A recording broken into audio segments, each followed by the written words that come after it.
ধৰাৰ বুকুলৈ যেতিয়া নামি আহে সূৰ্যৰ কিৰণ, সেই একেই সময়তে ব্যস্ত হৈ পৰা এটা জীৱন। সেই জীৱনৰ কিছু কথাৰে আৰম্ভ কৰিবলৈ লৈছোঁ আজি ভিডিঅ'টো। সৰুৰে পৰা কাহানিও ভাগৰি নপৰা, ভৰিহাল আজিও থমকি নোৰোৱা, জীৱনবেলাত বহু কঠিন সময় পাৰ কৰি বা বহু পৰিস্থিতিৰ সন্মুখীন হৈও আজিৰ দিনত তেওঁ এজন স্বাৱলম্বী ব্যক্তি।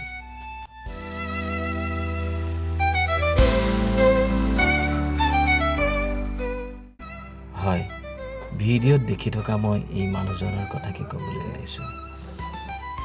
বহু পঢ়া শুনা কৰি নিজৰ দেশতেই একো এটা সংস্থাপন নোপোৱাত তেওঁ এদিন যাত্ৰা আৰম্ভ কৰিছিলে বিদেশলৈ।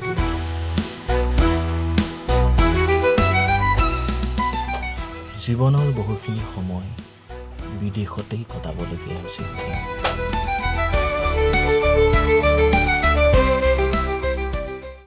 নহ'লে যেন তেওঁৰ হাতত একো উপায়েই নাছিলে, কাৰণ আগত আছিল তেওঁ পৰিয়ালটো আৰু জীৱনটো আগবাঢ়ি যোৱাৰ সপোন। তাৰ পাছতেই নিজৰ প্ৰচেষ্টাত কিবা এটা কৰাৰ উদ্দেশ্যেৰে তেওঁ ঘূৰি আহিছিল স্বদেশলৈ বুলি। আৰু আজি স্বদেশত আহি নিজৰ গাঁওখনতেই এনেকৈ এখন চাইকেল দোকান খুলি নিজৰ জীৱনটো আকৌ আগুৱাই নিবলৈ তেওঁ সপোন দেখিছিলে। আৰু সেই সপোনেই যেন আজি পাখি মেলি উৰিব খুজিছে।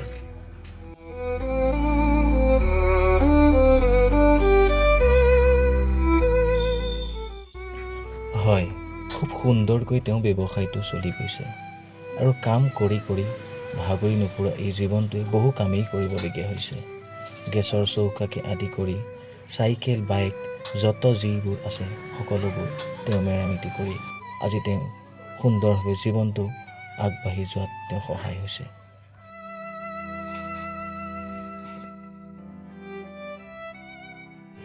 সহায় হৈছে মাথো এই সৰু দোকানখনৰ পৰাই। এই দোকানখনৰ পৰাই তেওঁ আজি কাৰো ওচৰত হাত নপতাকৈ নিজৰ প্ৰচেষ্টাতে নিজেই ইনকাম কৰি নিজৰ পৰিয়ালটো পোহপালন দিও সুন্দৰভাৱে জীৱনটো চলি যাবলৈ তেওঁ সক্ষম হৈছে।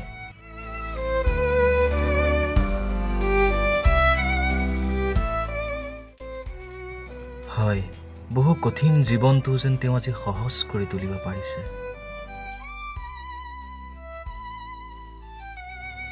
ৰ'ব, তেওঁৰ নামটো কোৱা হোৱাই নাই।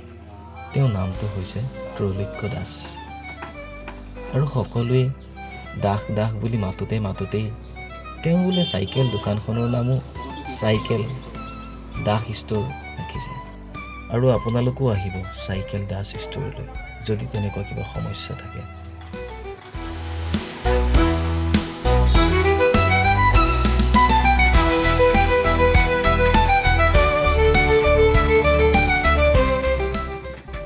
তেওঁ খুব কম খৰচতে কম সময়তে আপোনালোকৰ সমস্যাটো সমাধান কৰি দি যাত্ৰাপথত কোনো পৰিস্থিতিত নপৰাকৈ সমূহ কাম কৰি দি পঠাব।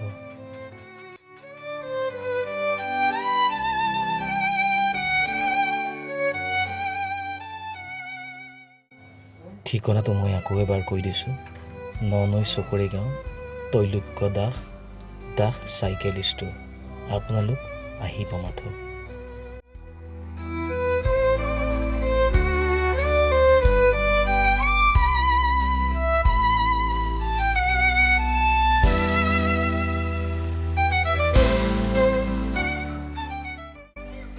এয়া মাথো এটা উদাহৰণহে। আজিও আমাৰ সমাজত এওঁৰ দৰেই বহুজনে বহুত কাম কৰি জীৱন বাটত আগুৱাই গৈছে। তেতিয়াহ'লে আপুনি মই জীৱনটোক দুখ দি বহি আছো নেকি? এবাৰ ভালকৈ ভাবক আৰু জীৱন বাটত আগবাঢ়ি গ'লক।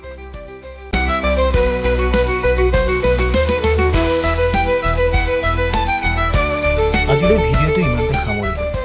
যদিহে ভিডিঅ'টো চাই ভাল পালে তেতিয়াহ'লে অকণমান আগুৱাই লৈ যোৱাত সহায় কৰিব বুলি আশা কৰিলোঁ। ধন্যবাদ।